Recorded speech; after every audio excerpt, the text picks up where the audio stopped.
আসসালামু আলাইকুম। সংবাদে আপনাদের সবাইকে স্বাগত জানাচ্ছি। আমি ফিরোজ তোহা। শুরুতেই আরবে কেবলস সংবাদ শিরোনাম। আন্তর্জাতিক বাংলা সংবাদে আপনাকে স্বাগত। শুরুতে সংবাদ শিরোনাম, এরপরে জানাবো বিস্তারিত। শুরুতেই জানাবো ড্রোন হামলায় ইসরায়েলি সামরিক ঘাঁটি ধ্বংসের দাবি হিজবুল্লাহর। লেবাননের সশস্ত্র গোষ্ঠী হিজবুল্লাহ আত্মঘাতী ড্রোন হামলা চালিয়ে দখলদার ইসরায়েলের একটি সামরিক যোগাযোগ ঘাঁটি ধ্বংস করেছে বলে দাবি করেছে। আজ এক বিবৃতিতে হিজবুল্লাহ জানায় তাদের যোদ্ধারা দক্ষিণ লেক টিবেরিয়াস থেকে ৫৫ কিলোমিটার দূরে অবস্থিত ইসরায়েলের আইন খোজলট সামরিক যোগাযোগ ঘাঁটিতে আত্মঘাতী ড্রোন দিয়ে আক্রমণ চালিয়েছে। এই আক্রমণে লক্ষ্যবস্তুগুলো সঠিকভাবে আঘাতপ্রাপ্ত হয়েছে। এরপর জানাবো যুক্তরাষ্ট্রের ট্রাম্প বিরোধী বিক্ষোভ, হাজারো মানুষের যোগদান। মার্কিন প্রেসিডেন্ট নির্বাচনে ডোনাল্ড ট্রাম্প জয়ী হয় হতাশা প্রকাশ করে বিক্ষোভ করেন ট্রাম্প বিরোধী হাজার হাজার মানুষ। আজ দেশটির বিভিন্ন শহরে হাজার হাজার মানুষের অংশগ্রহণে বিক্ষোভ অনুষ্ঠিত হয়েছে। তারা সবাই ট্রাম্পের হাত থেকে নিজেদের রক্ষার্থে বিভিন্ন স্লোগান দিতে থাকেন।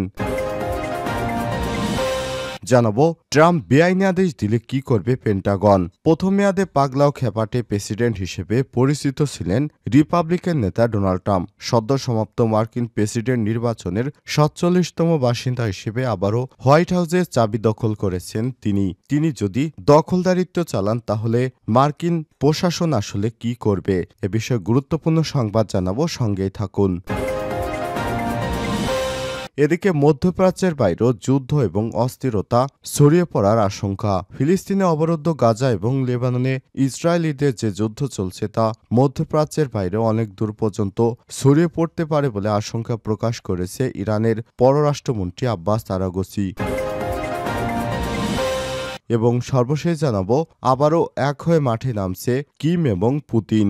ইউক্রেনের বিপর্যয় ডেকে আনা আক্রমণের রূপকার রাশিয়ার প্রেসিডেন্ট ভ্লাদিমির পুতিন গত ২ দশকের বেশি সময় ধরে বিশ্বের সবচেয়ে বড় দেশটির ক্ষমতাধর নেতা রাশিয়াকে এক হাতে শাসন করেছেন, যাকে বলা হয় রাশিয়ার লৌহ মানব। তাকে সমীহ করতে চলতে বাধ্য হন বিশ্ব মোড়লরাও। অপরদিকে উত্তর কোরিয়ার সর্বোচ্চ নেতা কিম জং উন, যাকে বলা হয় অহিংসু রাষ্ট্রপ্রধান।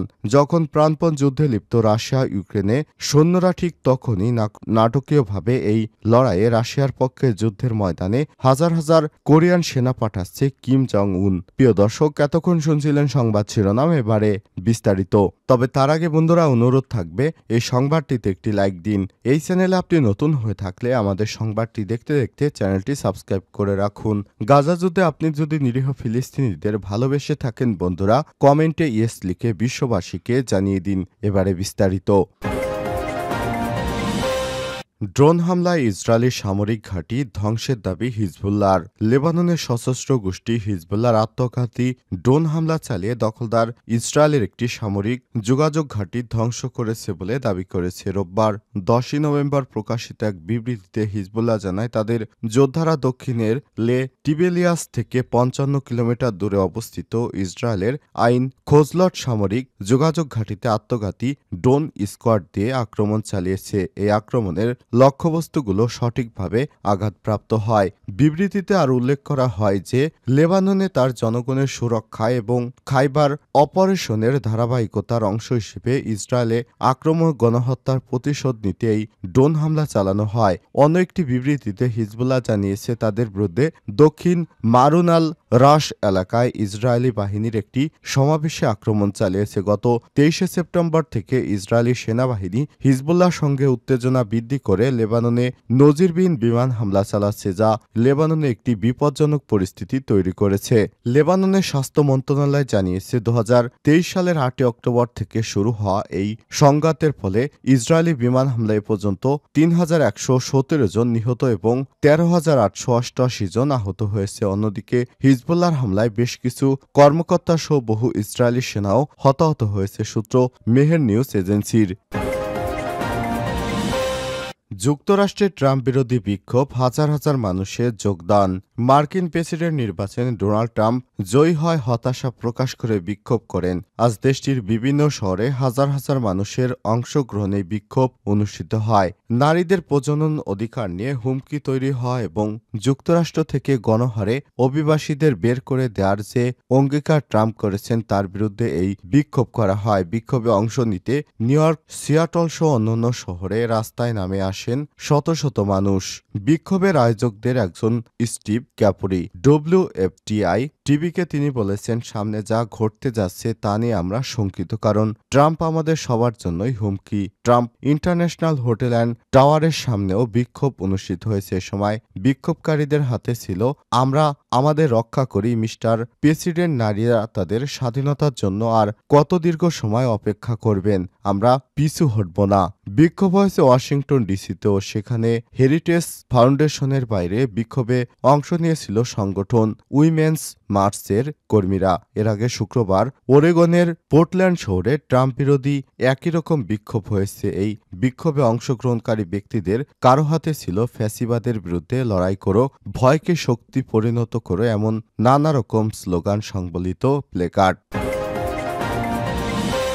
ট্রাম্প বেআইনি আদেশ দিলে কি করবে পেন্টাগন? প্রথম মেয়াদে পাগলা ও খ্যাফাটে প্রেসিডেন্ট হিসেবে পরিচিত ছিলেন রিপাবলিকান নেতা ডোনাল্ড ট্রাম্প। সদ্য সমাপ্ত মার্কিন প্রেসিডেন্ট নির্বাচনে ৪৭তম বাসিন্দা হিসেবে আবারও হোয়াইট হাউসে চাবি দখল করেছেন তিনি। ধারণা করা হচ্ছে এবারও আগের মতোই বিতর্কিত বেশ কিছু সিদ্ধান্ত নিতে পারেন ডোনাল্ড ট্রাম্প। এমন পরিস্থিতিতে নিজেদের করণীয় নির্ধারণ করতে বিশেষ এক বৈঠক ডেকেছে মার্কিন সামরিক কর্মকর্তারা। যুক্তরাষ্ট্রের সংবাদ মাধ্যম CNN-এর এক প্রতিবেদনে বলা হয়েছে, ক্ষমতায় আসলে অভ্যন্তরীণ শৃঙ্খলা রক্ষা ও অভিবাসীদের তাড়াতে সেনাবাহিনী মোতায়েন এবং অরাজনৈতিক সরকারি কর্মীদের একটি বড় অংশকে ছাঁটাইয়ের আদেশ দিতে পারে নির্বাচিত প্রেসিডেন্ট। এ সময় প্রশাসনে ব্যাপক হারে অনুগত কর্মচারী নিয়োগের ইঙ্গিত দেন ডোনাল্ড ট্রাম্প। প্রথম মেয়াদে ক্ষমতায় থাকার সময় ট্রাম্পের সঙ্গে ঊর্ধ্বতন সামরিক কর্মকর্তাদের সম্পর্ক অনেকটাই তিক্ত ছিল, যার মধ্যে ছিলেন অবসরপ্রাপ্ত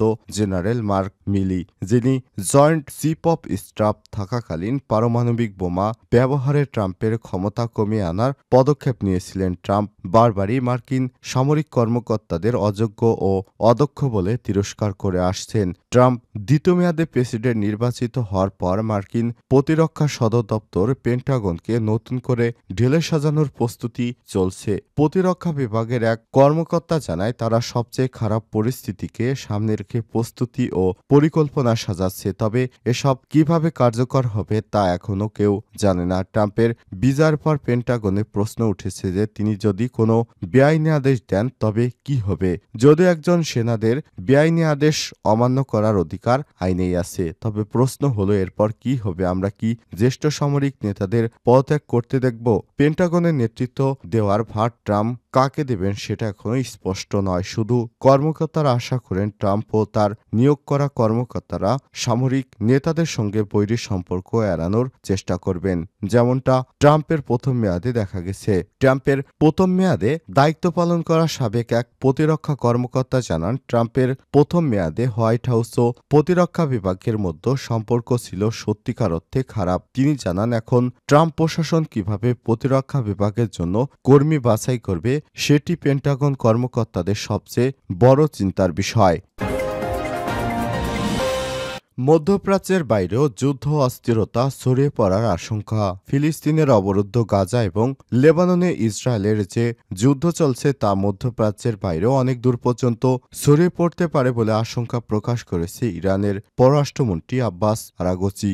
আরাগচি সতর্ক করে বলেছেন, যুদ্ধ ছড়িয়ে পড়ার ক্ষতিকর প্রভাব কেবল পশ্চিম এশিয়া অঞ্চলে সীমাবদ্ধ থাকবে না, বরং নিরাপত্তাহীনতা, অস্থিরতা অন্যান্য অঞ্চলেও ছড়িয়ে পড়তে পারে, যা বিশ্বের সবারই জানা উচিত। শনিবার ইরানের রাষ্ট্রত্ব টেলিভিশনে প্রচারিত এক বক্তৃতায় সতর্কবার্তা দিয়েছে আরাগচি। খবর দ্য টাইমস অব ইসরায়েলের। গত বছরের অক্টোবরে শুরু হওয়া ইসরায়েল হামাস যুদ্ধকে কেন্দ্র করে উত্তেজনা বাড়তে থাকে মধ্যপ্রাচ্যে। গাজার পর লড়াই শুরু হয়েছে লেবাননে। সম্প্রতি গাজা যুদ্ধ থেকে সামরিক শক্তিকে লেবাননের দিকে ঘুরিয়ে দিয়েছে ইসরায়েলি বাহিনী। গত সেপ্টেম্বর থেকে লেবাননে ইরান সমর্থিত সশস্ত্র গোষ্ঠী হিজবুল্লাহর বিরুদ্ধে পুরোমাত্রার যুদ্ধ শুরু করেছে ইসরায়েল।